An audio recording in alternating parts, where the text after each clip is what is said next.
Bonsoir. Comment expliquer ce Blue Monday? Quelle est son origine d'ailleurs?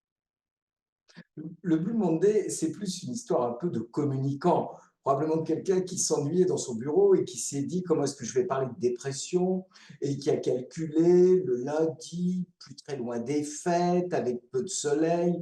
Bon, pas comme à Monaco visiblement, mais si vous imaginez dans quel état sont les Parisiens, on n'a plus de sous parce qu'on a beaucoup dépensé pour les étrennes, la paye de janvier n'est pas arrivée, avec un calcul qui tient un peu de Raymond Queneau, vous voyez, on additionne des ratons laveurs et je ne sais quoi, on arrive à cette date, mais mauvais calcul, vraie raison, il y a un vrai sujet de dépression.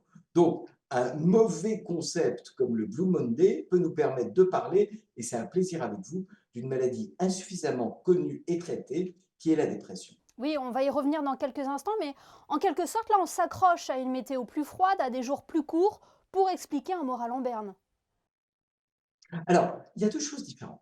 Il y a ce qui s'appelle les émotions tristes. Quand il fait pas beau, quand le temps est gris, vous avez une émotion négative, c'est-à-dire vous avez un ressenti négatif. Le problème du moral, c'est que ça veut dire deux choses.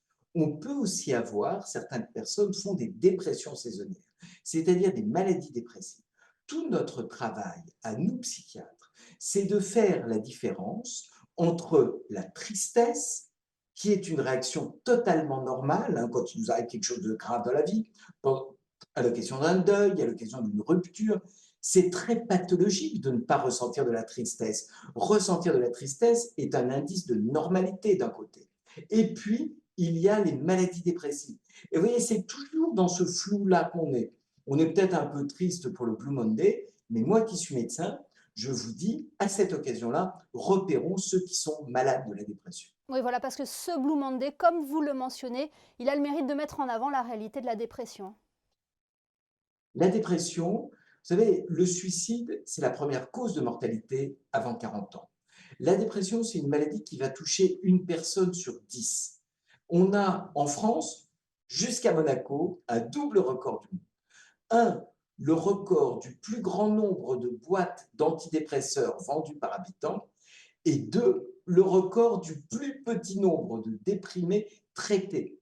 Ça veut dire qu'on a tendance à se jeter sur des cachets quand il fait gris et on ne repère pas assez, et c'est ce que je suis très heureux de faire avec vous, les signes de la dépression qui, eux, sont un point d'appel médical.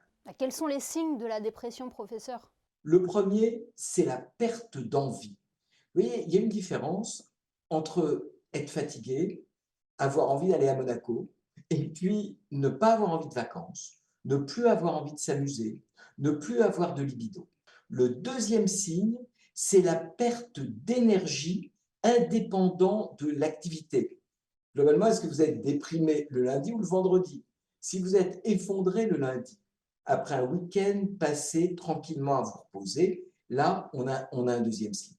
Le troisième signe, c'est la perte d'estime de soi. C'est-à-dire, on se fait des reproches, on se dit tout est de ma faute. Et puis, à quoi se rajoutent des troubles du sommeil, une difficulté à s'endormir, et des troubles de l'appétit, soit on maigrit, soit on grossit. Quand il y a ces quatre signes, on doit se poser la question d'une dépression, et c'est très sérieux la dépression, et puis plus elle est grave, mieux elle se traite. Et plus légèrement, professeur, comment on peut lutter contre ce blues hivernal, cette dépression saisonnière? Alors vous savez, j'ai fait un livre récemment qui s'appelle En bonne santé avec Montaigne. Il vient de paraître au livre de poche, et donc Montaigne donne des conseils formidables. Déjà, il fait la différence entre la tristesse et le chagrin, c'est-à-dire ce qu'on pourrait appeler la tristesse, l'émotion, et le chagrin, qui est la maladie dépressive.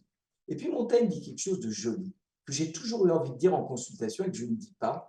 Il dit, il faut arrêter d'aimer et de cultiver sa tristesse. Il y avait un autre philosophe proche de Montaigne, c'était Alain, qui disait le pessimisme est de nature, tout nous pousse au pessimisme, l'optimisme est de combat. Donc pour un Blue Monday, l'optimisme est de combat. Il paraît aussi qu'écouter de la musique est aussi bon pour le moral, de se concocter des bons petits plats ou encore de profiter pour dormir plus, eh bien serait bon pour passer ce Blue Monday.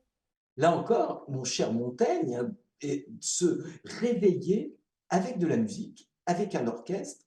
Donc on peut se fixer sur la musique, Et Montaigne donne un autre conseil que j'ai envie de partager avec vous.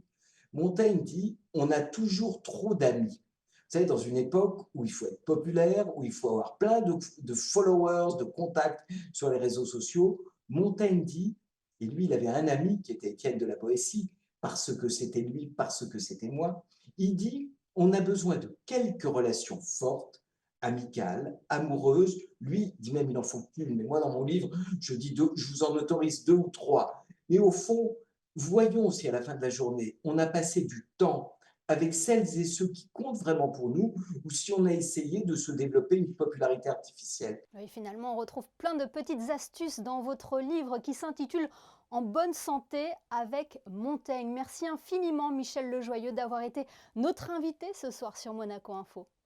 Merci.